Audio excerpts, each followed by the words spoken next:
Hello and welcome to another Bad Comic Review. Today we're looking at Infidel, issue 1 from Image Comics 2018. This is an interesting book. I just picked it up yesterday, and it follows Aisha.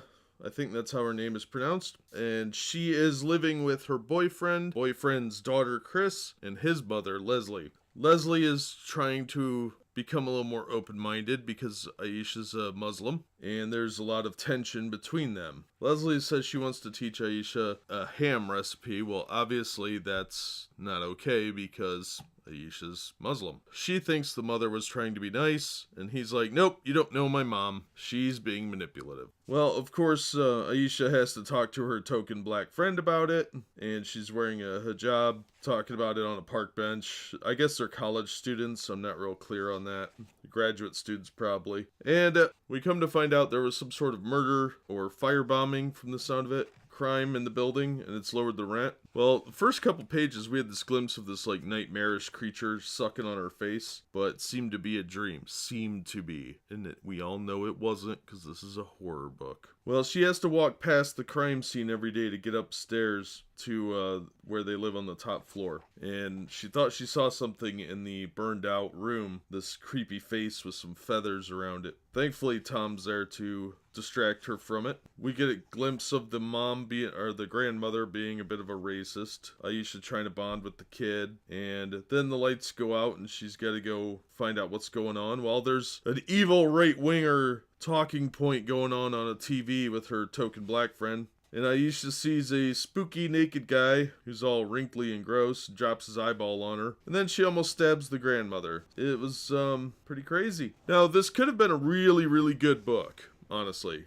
I really like the art, and this has like a sketch painted look, like high art, but there's also parts that look almost like they had taken photos of friends posing in the positions. So yeah, I really like the art in here. The basic story is really good, but there's this heavy-handed political message in there that if they'd gotten rid of, this would have been a great book. Not a good book. This would have been a great book. But there's all these, everybody that is nervous around Muslims is a bigot, that sort of thing. This is a horror book for extreme liberals. If you have any conservative notions, there's parts of this that are really going to take you out of the setting, which is sad because it's a really good setup. It just is too much of she don't need no man, and strong independent woman, strong independent Muslim woman, who of course is peaceful, and everything else is a bunch of propaganda by evil right-wingers. If they had toned that down,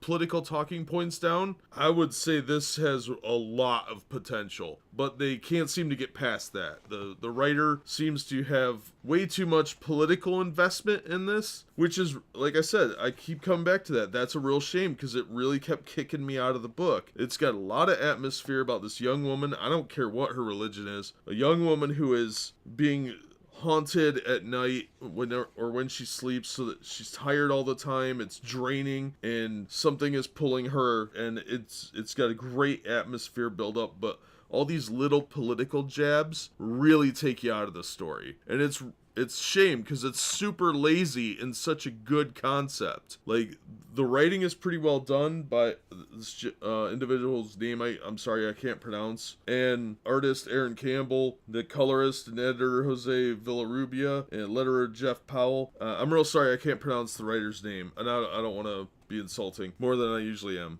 But if they had toned down the political and religious aspects of this could have been a phenomenal book. But because I kept getting pulled out by that, and it was just like somebody, every time you're reading a page, wants to come up and slap you with something totally unrelated, because it felt that need, I can't really get into it too much. I might pick up issue 2, but I have a feeling it's going to be more of the same. But yeah, if it hadn't been so heavy-handed on the politics, I would easily recommend this book. But as it is, I'm giving it a recommendation just because it was incredibly well written, but be aware that there is a lot of politics in here that really could have been cut out to make the story better. I really like the cover too. That's a really creepy cover. This book had way more potential than the execution realized, and I'm real sad about that. So if you get a chance, check it out. I would wait till it's off the new rack, especially if you're a conservative centrist or a libertarian. You're probably going to have your intelligence insulted by a lot of the politics. If you're a lefty, you'll probably love this book if you like horror stuff.